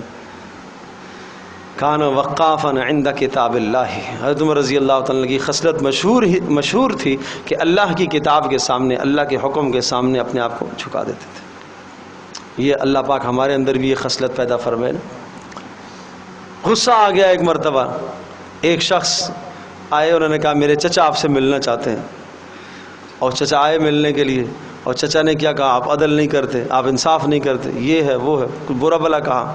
تو فطرت ہے غصہ تو آتا، ایک دم اٹھے حضرت عمر رضی اللہ تعالیٰ، حضرت عمر رضی اللہ تعالیٰ جیسے جری انسان، طاقت، ایک دم اٹھے اور مارنے کے لیے قریب تھا کہ ہاتھ اٹھتا حضرت عمر کا اس پر۔ تو اس بھتیجے نے کہا خذ العفو وامر بالعرف واعرض عن الجاہلین، اللہ پاک نے اپنے نبی کو حکم دیا معافی کو لازم پکڑو، نیکی کا حکم کرو، جاہلوں سے اعراض کرو، یہ بھی جاہل ہے۔ بس ایک دم ٹھنڈے ہو گئے، ایک دم سے رک گئے، بریک لگ گئی۔ تو ہمارا مزاج بھی ایسا ہوگا نا، اللہ کے حکم کے سامنے بس اپنے آپ کو روک دینا، پیچھے کر دینا۔ اللہ کا حکم آ گیا، بس ابھی روزہ آ رہا ہے، رمضان ہے، رمضان صبر کا مہینہ ہے، رکنا، ہر چیز سے، ہر گناہ سے اپنے آپ کو روک لینا، صبر کر لینا۔ ہر خواہش کو پورا کرنا ہی یہ کوئی زندگی ہے؟ ایک جانور اپنی ہر منشا جو آ رہی ہے پورا کر رہا ہے، ایک کافر اپنی منشا، ہر منشا پورا کر رہا، تو مسلمان کی بھی زندگی وہ، تو پھر فرق کیا ہوا؟ پھر کیوں رسول پاک صلی اللہ علیہ وسلم نے یہ ارشاد فرمایا کہ یہ دنیا مسلمان کے لیے تو قید خانہ ہے، کافر کے لیے جنت ہے، یہاں اس کی زندگی آزاد نہیں ہے، یہ اللہ اور اس کے رسول کے حکموں کا پابند ہے یہاں پر۔ یہ بہت ساری جگہ پر اس کو اپنے نفس کو روکنا پڑے گا، بہت سی جگہ پر اس کو اپنے نفس کو ذلیل اور رسوا کرنا پڑے گا اللہ کے حکم کے سامنے۔ یہ مقصود اور مطلوب ہے۔ تو مہر کے بارے میں بات عرض کر رہا تھا کہ مہر اگر اتنے بڑے خرچے کرتے ہو شادیوں کے موقعوں پر تو پھر مہر اچھا رکھو، مہر اچھا رکھو، یہ عورت کا حق ہے۔ اور یہ فرمایا کہ خوشی سے دیا کرو، خوشی سے، ادھار مت کیا کرو۔ آج کل نکاحوں کے اندر جی وہ تو لکھا ہوا ہونا، شرعاً ایک اجازت کا ہونا ایک علیحدہ چیز ہے بھائی، مؤجل ہے یا معجل ہے، ادھار ہے یا نقدی ہے۔ تو عام طور پر نکاح ہم جو پڑھاتے ہیں وہ ادھار پر ہی پڑھاتے ہیں، بہت قلیل کوئی ہوتا ہے کہ نقدی ہے، ورنہ بعد میں دے گی جی عند الطلب۔ جی وہ عند الطلب کا مطلب ہی اس اللہ کی بندی نے شرم کے مارے ساری زندگی طلب نہیں کرنا اور اس نے دینا نہیں، سمجھے جی، وہ طلب کر کے اس کو اپنی جان مارنی ہے، کیوں طلب کرے بیچاری۔ تو یہ ظلم اور زیادتیاں ہیں، یہ عورت کا حق ضائع کرنا ہے، عورت کے حق کو پامال کرنا ہے۔ اور اسلام نے جو عورت کو حق عطا فرمائے ہیں، بڑے خوبصورت حق اللہ پاک نے عورت کو دیے۔ یہ گھر کی ملکہ ہے، یہ عزت دار ہے، یہ غیروں کی نظروں سے چھپ کر رہے، یہ عزت دار ہے، یہ قیمتی اثاثہ ہے گھر کا۔ یہ ماں ہونے کی حیثیت سے ہے تو اس کو عزت دی جائے، بیٹی ہونے کی حیثیت سے اسے عزت دی جائے، بہن ہونے کی حیثیت سے الگ عزت، اور بیوی ہونے کی حیثیت سے الگ عزت۔ عرض کیا کہ 4 رشتوں کے حساب سے یہ عورت عزت کا مطالبہ کرتی ہے آپ سے، سبحان اللہ۔ تو یہ اسلام ہمیں یہ آداب سکھاتا ہے، یہ غیر مذہبوں کے اندر یہ تھوڑا ہی ہیں۔ آج دنیا کے اندر کتنی تنظیمیں ایسی ہیں جو حقوق نسواں، عورتوں کا حقوق، عورتوں کو باہر لاؤ، معاشرے میں لاؤ، روڈ پر لا کر کھڑا کرو اور جہازوں کے اندر وہ کھانے تقسیم کریں، گاڑیوں میں کھانے تقسیم کریں۔ یہ عورت کا حق ادا ہو رہا ہے، یہ عورت کی آزادی ہے۔ کیا آزادی اس چیز کا نام ہے بھائی؟ اللہ اکبر، اللہ اکبر، اللہ اکبر۔ تو سمجھنے کی ضرورت ہے، اسلام نے جو آزادی اور خوبصورت عورت کو زندگی عطا فرمائی ہے وہ دنیا کے کسی مذہب کے اندر وہ زندگی نہیں ہے جو عزت اسلام نے عورت کو عطا فرمائی ہے۔ فرمایا وآتوا النساء صدقاتہن نحلا۔ اب آگے دیکھیں گے جا بجا عورتوں کے حقوق ہیں، کتنے خوبصورت انداز سے یہ بات کہ چونکہ آپ کا ایک عورت کے ساتھ واسطہ کہاں سے شروع ہوگا؟ نکاح سے شروع ہوگا نا، کہ اس کے خرچے آپ کے ذمے ہیں، اس کے تمام ناز نخرے آپ کو برداشت کرنے ہیں، یہ کہاں سے؟ نکاح سے شروع ہوگا۔ تو اب سب سے پہلا کام تمہاری ذمہ داری ہے اس کا مہر ادا کرو، اور مہر نقد دیا کرو۔ فَإِن طِبْنَ لَكُمْ عَنْ شَيْءٍ مِّنْهُ نَفْسًا فَكُلُوهُ هَنِيئًا مَرِيئًا۔ پھر بھی سمجھایا فَإِن طِبْنَ لَكُمْ، اگر وہ خوشی سے، عورت اگر خوشی سے اپنا سارا مہر تمہیں معاف کر دے، یا اس میں کا کچھ بعض معاف کر دے، آدھا معاف کر دے، کچھ حصہ معاف کر دے اور تمہیں واپس لوٹا دے، یا کہے میں نہیں لوں گی، تو ٹھیک ہے، فَكُلُوهُ هَنِيئًا مَرِيئًا، پھر تم خوشی سے اس کو استعمال کرو۔ لیکن عجیب الفاظ ہیں، غور کرنا۔ فَإِن طِبْنَ لَكُمْ، اگر خوشی سے، لکم تمہارے لیے، عن شیئن کسی مال کو وہ چھوڑ دیتی ہیں، نفساً لیکن کیسے؟ نفس کی خوشی سے، نفس کی خوشی۔ ایک حدیث سناتا ہوں، آپ نے ارشاد فرمایا لا یحل مال امرئ مسلم الا بطیب نفسہ، کسی مسلمان کا مال تمہارے لیے حلال نہیں ہے مگر نفس کی اجازت کے ساتھ۔ ایک ہے نفس، ایک ہے دل۔ ہم کہتے ہیں تمہارا دل کیا کہتا ہے، اور دل تو پھر بیچارہ خیر کا حکم کرتا ہے نا، دل پھر کہتا ہے چلو کوئی بات نہیں، اس لیے کہ دل کے سامنے 4 ترغیبیں تم سناؤ گے، آخرت کی بات سناؤ گے تو دل تو پھر متاثر ہو جاتا ہے۔ وہ نفس جو اندر دشمن ہے وہ متاثر نہیں ہوتا، وہ تو دشمن ہے۔ تو اس لیے فرمایا کہ تمہارے لیے مسلمان کا مال حلال نہیں ہے الا، مگر کب حلال ہوگا؟ جب اس کا نفس اجازت دے گا۔ نفس کی بات کی ہے، دل کی بات نہیں کی ہے۔ الا بطیب قلبی نہیں کہا، الا بطیب نفسہ، نفس اس کا اجازت دے۔ نفس بڑی مشکل سے اجازت دیتا ہے۔ میں عرض کر رہا ہوں کہ بسا اوقات ایک آدمی آنے والے سے ملتا ہے، جی نہیں چاہتا جی، لیکن ترغیب سنائی گئی بھائی معاف کرو، درگزر کرو، ملو، اللہ اجر دے گا، تو دل مائل ہو جاتا ہے، اندر سے نفس نہیں مائل ہوتا، نفس نہیں چاہ رہا ہوتا ہے۔ لیکن یہی نفس پر چوٹ پڑنا یہ انسان کا امتحان اور آزمائش ہے کہ اللہ کے حکم کے سامنے تم نے نفس کو ذلیل کر دیا۔ دل تو کہہ رہا ہے، اتنی ترغیبیں سنی، اتنی باتیں سنی، دل کہتا ہے چلو ٹھیک ہے جی درگزر کر دیتے. تو اسی طرح سے مال بھی عورت اگر نفس کی خوشی کے ساتھ آپ کو دے دیتی ہے، وہ مہر معاف کر دیتی تو اجازت ہے. اور اس کی صورت حضرت تھانوی رحمۃ اللہ علیہ نے یہ لکھی ہے کہ آدمی اسے دے دے اور اسے مکمل اختیار دے دے، قبضہ دے دے، پھر مانگے نہیں. فرمایا کہ یہ مرد مہر معاف کرانا یہ مردانگی نہیں ہے، بزدلی ہے، بزدلی ہے کہ جی مجھے معاف کر دو، میں بہت فقیر آدمی ہو گیا ہوں، کمزور آدمی ہو گیا ہوں، مجھے معاف کر دو. یہ ظلم ہے. تو اسے آدمی دے دے، پھر اگر وہ مہر واپس لوٹا دیتی ہے، کچھ لوٹا دیتی ہے، سارا واپس دے دیتی ہے تو اس کی مرضی بھائی، وہ اس کی مالکہ ہے، وہ اس کی مالکہ ہے. اس سے مرد یہ نہیں پوچھ سکتا تو نے کہاں خرچ کیا ہے، اس کی مرضی. تو کہا کہ اگر وہ تمہیں خود دے دیتی ہے فَكُلُوهُ هَنِيئًا مَرِيئًا، پھر تم کھاؤ فَكُلُوهُ، اس مہر کو کھا لیا کرو، هَنِيئًا مَرِيئًا، خوب صحت کے ساتھ اور ہضم ہونے والا تمہارے لیے، خوشی کے ساتھ اسے استعمال کر لو. وَلَا تُؤْتُوا السُّفَهَاءَ أَمْوَالَكُمُ الَّتِي جَعَلَ اللَّهُ لَكُمْ قِيَامًا. آگے پھر یتیموں کے حقوق کی بات آئی اور یتیموں کا ایک حق ذکر کیا، ایک حکم بتایا، اور اس حکم کے اہم اجزاء ہیں. 7 اجزاء ہیں اس حکم کے، سمجھیے گا. یتیموں کے متعلق ایک حکم ذکر فرمایا اور 7 اجزاء ہیں اس کے. پہلی بات تو یہ ہے کہ یتیموں کو، اگر وہ یتیم بے عقل ہیں بچپنے کی وجہ سے یا بڑے ہو گئے ہیں لیکن عقل مند نہیں ہیں، تو ان کے مال ان کے سپرد مت کیا کرو، وہ ضائع کر دیں گے. دوسرا جز اس کا یہ ہے کہ ان کو تم کھلاتے رہا کرو، یعنی انہی کے مال سے ان پر خرچ کرو. تیسرا پہناتے رہا کرو. چوتھی بات یہ ہے کہ اگر وہ تم سے وہ مال مانگے، بار بار ضد کریں، اصرار کریں، تو ان کو تسلی کی بات کہا کرو، اچھے کلمات ان کو بولا کرو، بیٹا تو صبر کرو، ہم دے دیں گے آپ کو. اور 5ویں بات یہ ہے کہ ان کی آزمائش کرتے رہا کرو. آزمائش کرنے کا مطلب کیا ہوا کہ جب آپ نے دیکھا کہ ہاں اب یہ مال سنبھالنے کے قابل ہو گیا ہے تو ٹھیک ہے دے دو اس کو، اور جب سمجھدار ہو جائیں تو پھر ان کو دے دیا کرو، لیکن 2 گواہوں کی موجودگی میں، گواہ بنا لیا کرو، بعد میں مسئلہ پیدا نہ ہو. اور 7ویں بات یہ ہے کہ جتنا عرصہ آپ نے اس کی تربیت کی ہے اور آپ نے اپنے ساتھ رکھا ہے اور آپ نے اس کے سارے معاملات دیکھیں، اگر آپ ضرورت مند ہیں تو آپ کوئی مزدوری لینا چاہتے ہو تو اس کے مال سے مزدوری بھی لے لو، لیکن اگر آپ غنی ہیں، اللہ نے دیا ہے تو مت مزدوری لو.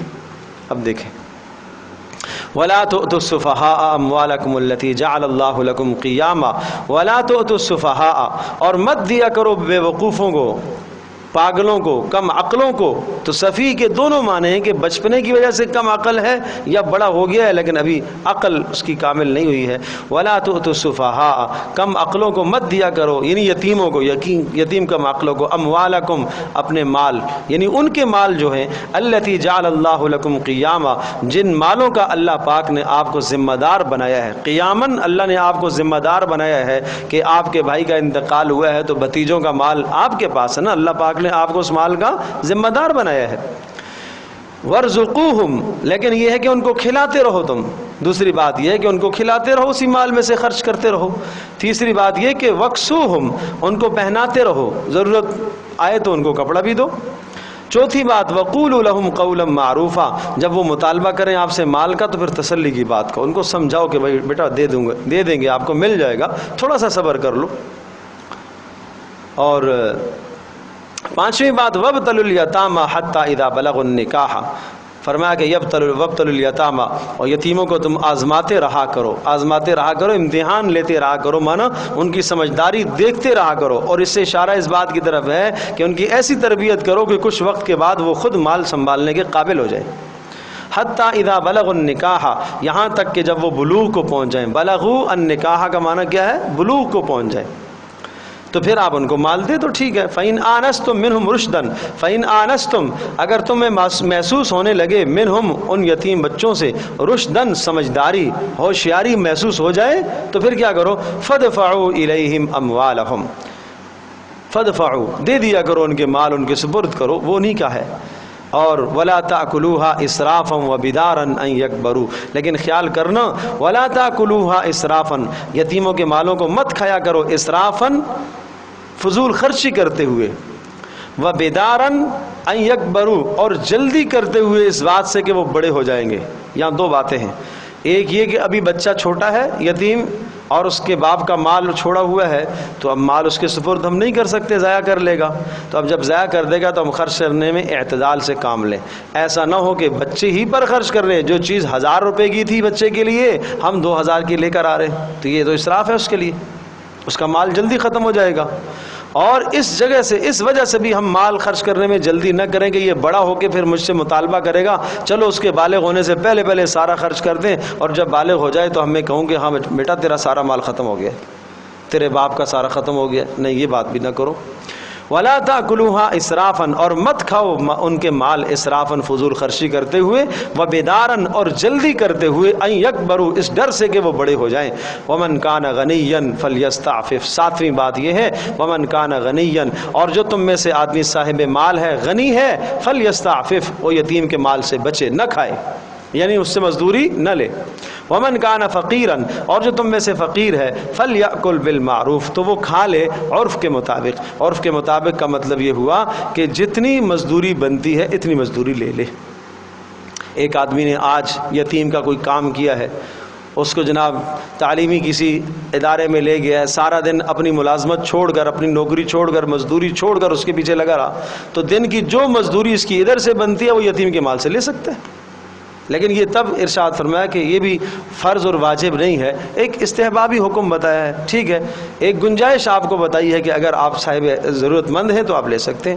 فَإِذَا دَفَعْتُمْ إِلَيْهِمْ أَمْوَالَهُمْ فَأَشْهِدُوا عَلَيْهِمْ وَكَفَى بِاللَّهِ حَسِيبًا، اور فرمایا کہ جب تم اپنے مال ان کے سپرد کرو، وَإِذَا دَفَعْتُمْ، جب تم ان کے سپرد کرو، إِلَيْهِمْ، ان کے، أَمْوَالَهُمْ، ان کے مال، فَأَشْهِدُوا عَلَيْهِمْ، تو گواہ بنا لیا کرو، وَكَفَى بِاللَّهِ حَسِيبًا، اور اللہ تبارک و تعالی نگہبان کافی ہے۔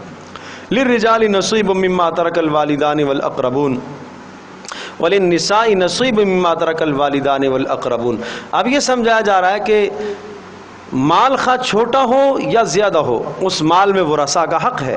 للرجال نصیب، مردوں کو حصہ ملے گا، مما ترک الوالدان والاقربون، جو ماں باپ نے ان کے لیے چھوڑا ہے یا دیگر قرابت داروں نے ان کے لیے چھوڑا ہے۔ وللنساء، اور عورتوں کو بھی حصہ ملے گا، نصیب مما ترک الوالدان، اس مال کا حصہ جو ان کے ماں باپ نے چھوڑا یا قرابت داروں نے چھوڑا، مما قل منہ او کثر، چاہے مال تھوڑا ہو چاہے مال زیادہ ہو، ہر مال میں مکمل تمام ورثاء کا حق ہے۔ باپ نے قلیل مال چھوڑا ہے، تھوڑا سا مال چھوڑا ہے، تو 4 بیٹے ہیں اور 4 بیٹیاں ہیں، تو سب کا حق ہے۔ یہ نہیں کہ جناب یہ بیٹے کو دے دیا جائے، یہ بیٹی کو دے دیا جائے، یہ فلاں کو دے دیا جائے، یہ اپنی مرضی سے تقسیم نہیں کرنی، جس طرح سے شریعت نے تقسیم بتائی ہے اس طرح سے۔ نصیبا مفروضا، فرمایا کہ یہ اللہ پاک کی طرف سے مقرر کیے ہوئے حصے ہیں۔ وَإِذَا حَضَرَ الْقِسْمَةَ أُولُو الْقُرْبَى، ایک اور حکم سنایا، وَإِذَا حَضَرَ الْقِسْمَةَ، یہ حکم یہ ہے کہ جب مال تقسیم ہونے لگے میراث کا، تو اس وقت اگر قرابت دار ایسے لوگ آ جائیں آپ کے پاس کہ جن کا میراث میں حصہ بنتا نہیں ہے، لیکن طمع اور امید لے کر آئیں کہ شاید ہمیں بھی کچھ نہ کچھ مل جائے، تو فرمایا کہ ان کو بھی تھوڑا وقت دے دو، قرابت دار ہیں وہ بھی، اگرچہ فرض نہیں ہے ان کو دینا۔ یہ آگے آیات جو آ رہی ہے نا، جس میں شریعت نے حصہ مقرر کر دیا کہ ایک آدمی مر گیا ہے تو بیٹے کا کتنا حق، بیٹی کا کتنا حق، بیوی کا کتنا حق، ماں باپ کا کتنا حق، بہنوں کا کتنا، بھائیوں کا کتنا، یہ اصحاب الفروض کہلاتے ہیں، کہ جن کے شریعت نے حصے کیا کر دیے، مقرر کر دیے۔ اگر یہ لوگ موجود ہوں تو پھر دیگر کو مال نہیں ملے گا جن کے لیے حصے مقرر نہیں ہیں۔ اولادیں موجود ہیں تو اب چچے کی طرف مال منتقل نہیں ہوگا۔ تو اب مثال کے طور پر تقسیم کا وقت آیا ہے تو ایسا فرد آ گیا، ایسا آدمی آ گیا کہ بھائی مجھے بھی کچھ نہ کچھ دے دو، یا طمع لے کر آیا، امید لے کر آیا کہ جس کا حصہ شریعت نے مقرر نہیں کیا ہے، تو کہا کہ استحبابی اور مستحب حکم ہے کہ کچھ نہ کچھ اسے بھی دے دو۔ اور اس لیے دے دو، اگر کوئی بچہ چھوٹا آ گیا ہے اس طمع کے ساتھ، تو یہ خیال رکھو کہ شاید یہ یتیم ہو، شاید یہ حاجت مند ہو، یا کوئی بھی حاجت مند ہے اس کو دے دو۔ اور تم یہ خیال رکھو کہ اگر اس طرح سے تمہارا بچہ اگر کسی کے پاس جاتا اور وہ حاجت مند ہوتا تو تمہیں کیا گزرتی؟ تو اسی طرح سے اگر کوئی تمہارے پاس آ رہا ہے تو اس کی ضرورت کو پورا کرو. دیکھو وَإِذَا حَضَرَ الْقِسْمَةَ، اور فرمایا جب تقسیم کا وقت آ جائے، وَإِذَا حَضَرَ جب حاضر ہو جائیں، الْقِسْمَةَ مال کی تقسیم کے وقت حاضر ہو جائیں. کون؟ اُولِي الْقُرْبَى قرابت دار، وَالْيَتَامَى اور یتیم حاضر ہو جائے، اور وَالْمَسَاكِين اور مساکین حاضر ہو جائیں. تقسیم کی مال کی تقسیم ہو رہی ہے، بٹوارا ہو رہا ہے، اور یہ لوگ آگے کوئی اور قرابت دار جن کے لیے حصے مقرر نہیں تھے، یا یتیم ہے، کوئی بھی یتیم ہے، اور چاہے وہ قرابت داری کا ہو یا باہر کا ہو، یا مساکین یا کوئی مسکین آ جائے، فَارْزُقُوهُم مِّنْهُ تو ان کو مال کچھ نہ کچھ دے دو. فَارْزُقُوهُم پتہ چلا فَارْزُقُوهُم سے اشارہ ہے کہ بقدر کفایت کھانے کا دے دو، ایک وقت کے کھانے کا دے دو، اتنا دے دو. ضروری نہیں ہے کہ ظاہر سی بات ہے کہ بیٹے موجود ہیں، بیٹیاں موجود ہیں، ماں باپ موجود ہیں، اب مال تو ان کو ملے گا، لیکن آپ مال کی خطیر رقم اٹھا کر ان کو دو نہ. فَارْزُقُوهُم کا لفظ بتا رہا ہے کہ ان کو کھلا دو. ان کو کھلا دو کا مطلب کیا ہوا کہ اتنا دو جو ان کے کھانے کا کافی ہو. وَقُولُوا لَهُمْ قَوْلًا مَّعْرُوفًا اور اگر وہ مطالبہ کرتے ہیں تو ان کو پھر تم کہو وَقُولُوا لَهُمْ قَوْلًا مَّعْرُوفًا دستور کے مطابق کی بات کو، تسلی بخش بات ان سے کہو. ان سے یہ کہو کہ ابھی تقسیم نہیں ہوئی ہے، اور جب تقسیم ہوگی تو آپ کو دے دیں گے. یا یوں کہہ دو کہ بیٹا تقسیم میں آپ کا حصہ ہے نہیں. پیار سے بات کرو نا، یہ نہیں کہ پیچھے ہٹ جاؤ، دفع ہو جاؤ، تم کون ہوتے ہو، تم کیسے آگے ہو. اخلاق سے بات کرو، ان کو قول معروف کہو کہ جس سے ان کا دل نہ ٹوٹے. اللہ پاک کے حکم کی ترغیب اور سناؤ، اور اللہ پاک کے حکم کی حکمت ان کو بتاؤ کہ یہ مال کا حصہ فلاں فلاں کے لیے، وہ اس کے ورثہ ہے. ہم ان سے بات کر لیں گے، اگر وہ راضی ہیں تو پھر آپ کو دے دیں گے، مزید دے دیں گے. وَلْيَخْشَ الَّذِينَ لَوْ تَرَكُوا مِنْ خَلْفِهِمْ ذُرِّيَّةً ضِعَافًا خَافُوا عَلَيْهِمْ وَلْيَخْشَ الَّذِينَ اور ڈرنا چاہیے الَّذِينَ ان لوگوں کو لَوْ تَرَكُوا اگر وہ چھوڑ دیتے ہیں مِنْ خَلْفِهِمْ اپنے پیچھے ذُرِّيَّةً ضِعَافًا کمزور بچے خَافُوا عَلَيْهِمْ ان کو اندیشہ ہوتا ہے ان کے بارے میں. تو جس طرح سے تم وہاں ڈرتے ہو تو اس طرح سے یہاں پر بھی تمہیں ڈرنا چاہیے. کہ مطلب ہے کہ آج اگر دوسرے کا بچہ تمہارے در پر آیا ہے، یتیم بچہ آیا ہے، حاجت مند بچہ آیا ہے اور حاجت لے کر آیا ہے، تو اگر تمہارا بچہ کسی در کے اوپر جاتا اور اس کے سوال کو نہ پورا کیا جاتا تو کیا گزرتی. تو جس طرح سے دوسرے کا بچہ آ رہا ہے اس کو اپنا بچہ سمجھ کر اس کے تعلیم اور تربیت کا تم بندوبست کرو، اس کا خیال کرو. وَلْيَخْشَ الَّذِينَ اللہ پاک سے ڈرنا چاہیے ان لوگوں کو جو مال رکھتے ہیں. لَوْ تَرَكُوا مِنْ خَلْفِهِمْ ذُرِّيَّةً اگر یہ چھوڑ جاتے اپنے پیچھے ذُرِّيَّةً ضِعَافًا کمزور بچے، تو ان کو اپنے بچوں کے بارے میں کیسا اندیشہ ہوتا. جس طرح سے اپنے بچوں کے بارے میں اندیشہ کرتے ہو اسی طرح سے یتیم بچوں کے بارے میں بھی اندیشہ کیا کرو. فَلْيَتَّقُوا اللَّهَ اللہ پاک سے ڈرتے رہا کرو. اور وَلْيَقُولُوا قَوْلًا سَدِيدًا اور بالکل درست اور صاف بات کہا کرو. یعنی مال کے تقسیم کے وقت کوئی ایسی بات نہ کہو جس سے کسی کا دل ٹوٹے. إِنَّ الَّذِينَ يَأْكُلُونَ أَمْوَالَ الْيَتَامَى بے شک وہ لوگ جو کھاتے ہیں یتیموں کا مال، یأکلون کھاتے ہیں، اموال الیتامى یتیموں کا مال، ظلماً ناحق اور ناجائز طریقے سے، انما یأکلون فی بطونہم نارا بے شک وہ کھا رہے ہیں اپنے پیٹ میں آگ، ڈال رہے ہیں اپنے پیٹ میں آگ. یتیموں کا مال نہ حق طریقے سے کھا رہے. تو یتیموں کا مال حق طریقے سے کھانے کا مطلب کیا ہے کہ یتیم کا مال آپ نے اپنی تجارت میں لگایا ہے، شریک کر دیا آپ نے یتیم کو. جب شریک کر دیا ہے تو یتیم کا مال آپ کے مال میں مل گیا. اب آپ کو اجازت ہے، زیادتی تو نہیں کر رہے، آپ نے اس کے مال کو اپنی تجارت میں لگایا ہے، مال اس کا بھی بڑا ہے، دونوں کا خرچہ ایک ساتھ چل رہا ہے، ایک ساتھ کچن کا خرچہ ہے، گھر کا خرچہ ہے، ٹھیک ہے، کوئی حرج نہیں، اجازت ہے. لیکن جب آپ ظلم نہ کریں تو. لیکن اگر ناحق طریقے سے کوئی آدمی یتیم کے مال پر قبضہ کرتا ہے، انما یاکلون فی بطونہم نارا وہ سمجھ لے اچھی طرح سے کہ وہ اپنے پیٹ کے اندر مال نہیں آگ بھر رہا. اور مفسرین نے اس آیت کے ذیل میں لکھا ہے کہ یہ پیٹ میں آگ بھرنے کا مطلب یہ، جس طرح سے دنیا کے اندر ہم دیکھتے ہیں کہ آتش گیر مادہ جو ہوتا ہے وہ آگ کو کھینچتا ہے دور سے، اسی طرح سے حرام مال ایسا ہے کہ جو جہنم کی آگ کو کھینچے گا.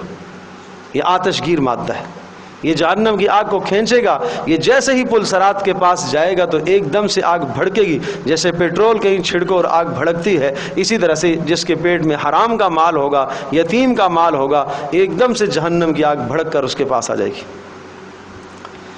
وَسَيَصْلَوْنَ سَعِيرًا ایک تو پیٹ میں آگ اور پھر مزید وَسَيَصْلَوْنَ اور یہ داخل ہوں گے سعیراً دہکتی ہوئی آگ میں داخل ہوں گے اس مال کی وجہ سے. تو اس لیے ضروری ہے کہ اپنے مالوں کو پاک کرو. شروع میں بات آئی ہے کہ اپنے مالوں کے اندر حرام مال مت ملاؤ، اپنے مالوں کو پاک رکھو.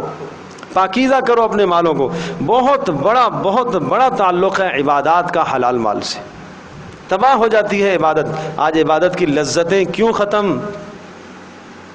روزے کی لذت سے محروم، تلاوت کی لذت سے محروم، رات کے قیام کی لذت سے محروم۔ رات کا قیام کیسی لذت! لذت کا مطلب یہ ہوتا ہے ایک آدمی کے سامنے لذیذ بہترین کھانا لایا جائے تو اسے ختم کرنے کا جی نہیں چاہتا، لیکن ختم کیوں کر رہا؟ پیٹ جو بھر گیا، تمنا کرتا کہ اور گنجائش ہوتی تو اور کھاتا۔ تو یہ کیا ہے؟ یہ لذت ہے۔ ایسی عبادت میں لذت آ جائے، ایسا قیام آ جائے، ایسا قیام رات کو ہمارا ہو، اس طرح سے قرآن کی لذت نصیب ہو جائے کہ ہم پڑھتے رہیں اور ختم کرنے کو جی نہ چاہے۔ بس آدمی کہے کہ وقت ختم ہو گیا ورنہ میرا جی نہیں چاہ رہا ختم کرنے کو۔ یہ ہے لذت عبادت کی، اور یہ جب آئے گی جب حرام مال سے ہم بچیں گے۔ حلال مال رکھو، اور رمضان کے مہینے میں بہت زیادہ پابندی کی ضرورت ہے کہ حرام مال سے اپنے آپ کو دور رکھو۔ مشتبہ مال بھی گھر میں نہ آئے بھائی، مشتبہ مال بھی مت گھر میں لے کر آؤ۔ عورتوں سے خاص درخواست ہے مشتبہ مال بھی نہ لے۔ اور حلال طیب کے ساتھ ساتھ یہ بھی ضروری ہے کہ نیک ہاتھوں کا کھانا کھاؤ رمضان میں، عبادت کی لذت چھن جائے گی ورنہ۔ فساق فجار کے ہاتھوں کا پکا ہوا کھانا جب آتا ہے وہ ہم کھاتے ہیں تو اس کا لازمی نتیجہ اندر ایمانی حرارت بجھ جاتی ہے، ظلمت آتی ہے اندر۔ کم سے کم کھایا کرو باہر کے کھانے، مجبوری۔ جو خاتون خانہ گھر میں کھانا بنائے اور وہ جتنی مرتبہ اس نے چمچی چلائی ہے سالن کے اندر، اتنی مرتبہ اس نے اللہ کا نام لیا ہے، شروع سے لے کر آخر تک اس نے اللہ کا نام لیا ہے، بسم اللہ پڑھی ہے، سبحان اللہ پڑھا، اور اللہ کا نام، اور یہ تہجد گزار ہے، اور یہ روزہ دار ہے، یہ رات نماز تراویح پڑھنے والی ہے، کیا اس کھانے کی لذت نہیں آئے گی؟ اس میں نور نہیں آئے گا؟ اس کھانے میں جب نور آئے گا تو یہ نورانی کھانا جس پیٹ میں جائے گا عبادت کی لذت۔ اور اللہ نہ کرے ایسے ہاتھ کا پکا ہوا جس کا نہ روزہ، جس نے نہ نماز پڑھی، نہ روزہ رکھا، نہ طہارت کا اہتمام، نہ پاکی کا اہتمام، زبان سے غیبتیں بولتا ہوا اور آنکھ سے بدنظری کرتا ہوا، ہر گناہ کرتے ہوئے اس نے وہ کھانا بنایا ہے، تو کھانے کے اندر تو اثرات آئیں گے۔ پھر اس کی ضرورت ہے کہ گھروں کے اندر مائیں بہنیں اس بات کا اہتمام فرمائیں کہ حلال طیب اور پاکیزہ کے ساتھ اللہ کے نام کے ساتھ کھانے بناؤ۔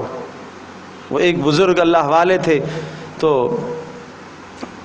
ان کو ماں نے کہا، اتنا اللہ نے مقام عطا فرمایا اور اتنا تقوی اللہ نے عطا فرمایا، عبادتوں میں لذتیں اللہ پاک نے عطا فرمائی، تو کہا ماں نے کہ بیٹا اس میں میرا بھی کردار ہے۔ تو وہ کہنے لگے آپ کا کیا کردار ہے؟ ریاضت اور محنت اور مجاہدہ اور مشقت میری ہے۔ تو چند دنوں کے بعد اس کی عبادت کی لذت ختم ہو گئی۔ اب وہ قرآن پڑھنے میں وہ لذت نہ آئے، وہ نماز پڑھنے میں وہ لذت نہ آئے، وہ مزہ قیام میں نہ آئے، وہ راتوں کو دعاؤں میں مزہ ہی نہ آئے اس کو۔ تو اس نے اپنی والدہ سے شکایت کی، تو ماں نے یہ کہا بیٹا جب سے تجھے دودھ پلایا کبھی بھی بغیر وضو کے میں نے تمہیں دودھ نہیں پلایا، اور جب تو نے کھانا کھانا شروع کیا کبھی میں نے تیرا کھانا بغیر وضو کے نہیں بنایا، اور اب جب تو نے یہ بات کی تو اس کے بعد میں نے وضو کرنا چھوڑ دیا، اس کے یہ نتائج۔ تو مجھے یہ بتاؤ بے وضو کھانا بنانے کے یہ نتائج، تو پھر گناہ گار ہاتھوں سے جو بنے گا اس کے کیا نتائج آئیں گے؟ اس سے کیا نتائج آئیں گے؟ تو ہم بالکل راہ راست سے نکل گئے، ہم کہیں اور چلے گئے، ہمارا راستہ کچھ اور تھا۔ چونکہ کھانا دنیا میں مقصد نہیں ہے، مقصد زندگی کھانا نہیں ہے، مقصد زندگی اللہ کی بندگی ہے، اس اللہ کی بندگی کرنے کے لیے جینے کے لیے کھانا ہے۔ تو پھر پاکیزہ رکھو۔ یا ایھا الرسل کلوا من الطیبات واعملوا صالحا، رسولوں کو حکم ہے کہ اے رسولو کلوا من الطیبات، پاکیزہ کھایا کرو اور نیک عمل کیا کرو۔ رسول بلا کوئی ناپاک کھاتا ہے؟ رسول تو ہمیشہ پاکیزہ مال کھاتا ہے، تصور بھی نہیں ہے رسول کی زندگی میں ناپاک مال کا، لیکن پھر بھی رسولوں کو حکم ہے، یہ امتوں کو سبق سیا گیا۔ اور بات میں عرض کر چکا ہوں کہ کسی کا مال تمہارے لیے حلال نہیں ہے مگر اس کی قلبی اور نفس کی اجازت سے۔ تو اس لیے مشتبہ مال بھی نہ آئے، حرام مال بھی نہ آئے، اور خراب ہاتھوں کا گناہ والے ہاتھوں کا مال بھی نہ آئے۔ حلال مال پاکیزہ کھانے گھروں میں اہتمام کرو، صاف ستھری چیزیں بنانے کا اہتمام کرو، اللہ کے نام کے ساتھ بنا کر تھوڑا بن جائے، اللہ کے نام کے ساتھ بنے۔ اس کھانے کی لذت جب آئے گی اور پھر یہ لذتیں عبادات میں آئیں گی۔ اللہ پاک ہم سب کے لیے عمل کرنا آسان فرمائے۔ مختصر اس لیے کیا کہ میں نے کہا